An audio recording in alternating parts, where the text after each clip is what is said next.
ഞാൻ മത്തങ്ങയും പയറും കൊണ്ട് ഒരു എരിശ്ശേരി ഉണ്ടാക്കാൻ പോവുക. അതിനുള്ള മത്തങ്ങയെല്ലാം ഞാൻ കഴുകി വാരി കുറച്ച് വെള്ളം ഒഴിച്ച് വേവിച്ച് വെച്ചിട്ടുണ്ട്. എരിശ്ശേരിക്ക് വേണ്ടി വൻപയറാണ് ഞാനിപ്പോൾ ഇവിടെ വേവിച്ച് വെച്ചിരിക്കുന്നത്.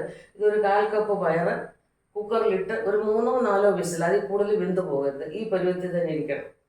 അത് എടുത്ത് മാറ്റി വെച്ചിട്ടുണ്ട്. അല്പം ഉപ്പും കൂടിയിട്ടാണ് ഞാൻ വേവിച്ചിരിക്കുന്നത്.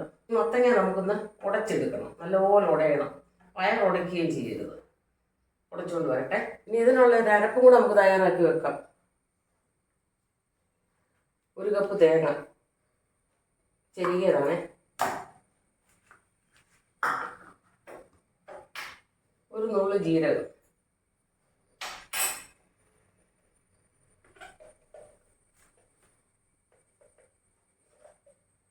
1/2 ടീസ്പൂൺ മഞ്ഞൾപ്പൊടി,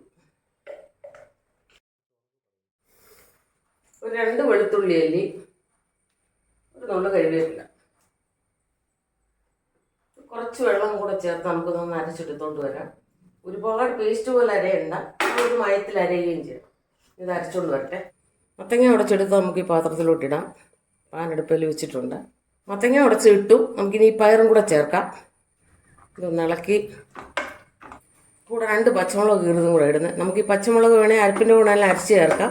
ഇങ്ങനെ ചേർത്താൽ ഇങ്ങനെയാണെങ്കിലും ചേർക്കാം, കുഴപ്പമൊന്നുമില്ല. കുറച്ച് വെള്ളം ഒഴിച്ചിട്ട് ഇതൊന്ന് വേകാൻ വെക്കാം.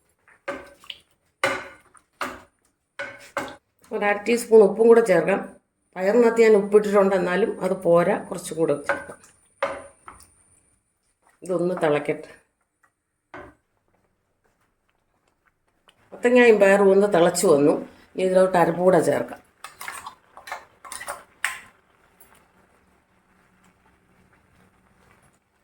അരപ്പിട്ട് കഴിഞ്ഞാൽ ഒരുപാട് തിളയ്ക്കരുത്. നമുക്ക് എത്ര കൺസിസ്റ്റൻസി വേണോ അതിനനുസരിച്ച് നമ്മൾ വെള്ളം ചേർക്കണം. ഇതിനിപ്പോൾ കുറച്ചും കൂടെ ഇത് ഒഴിച്ചു കറി പോലെയാണ് നമ്മൾ ഉണ്ടാക്കുന്നത്, അത് കുറച്ചുകൂടെ വെള്ളം ചേർക്കാം.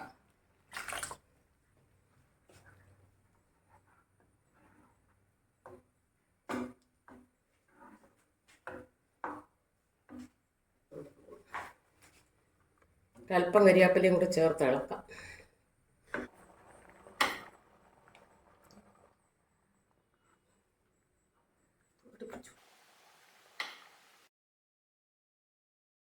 നമ്മുടെ കറിയെല്ലാം റെഡി ആയി കഴിഞ്ഞു.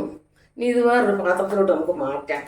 അത് കഴിഞ്ഞ് ഇതിനെ ഒരു വറവിടിയിൽ നടത്തണം. കടുക് വറുത്തൊഴിക്കണം. ഇതിൻ്റെ വറവിടിയിലാണ് ഈ കറിയുടെ ഏറ്റവും വലിയ ഹൈലൈറ്റ്. നമുക്കിനി കുറച്ച് കടുക് വറുത്തിടാം. വെളിച്ചെണ്ണ ഒഴിച്ചു. ഇതിൻ്റെ വറവിടിയിലാണ് ഈ കറിയുടെ ഏറ്റവും വലിയ ഹൈലൈറ്റ്. നമ്മൾ വെറുതെ സാധാരണ കറിക്കിടുന്നത് പോലെയല്ല, കുറച്ച് തേങ്ങയും കൂടെ വറുത്ത് ചേർക്കും. അതാണ് ഏറ്റവും ടേസ്റ്റ് കൊടുക്കുന്നത്. കടുകിട്ടു, ചെറിയ ഉള്ളി, കറിവേപ്പില,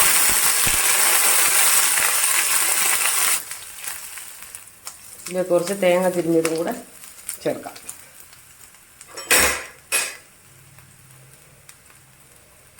ചെറുതായിട്ടൊന്ന് വറുത്തെടുക്കാം.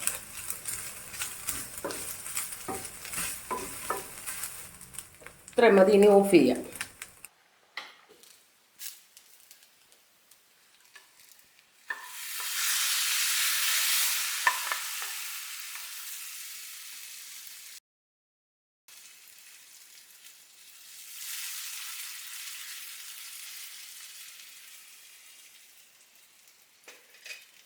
അങ്ങനെ നമ്മുടെ പയർ ചേർത്ത മത്തങ്ങ എരിശ്ശേരി എല്ലാം റെഡി ആയി കഴിഞ്ഞു.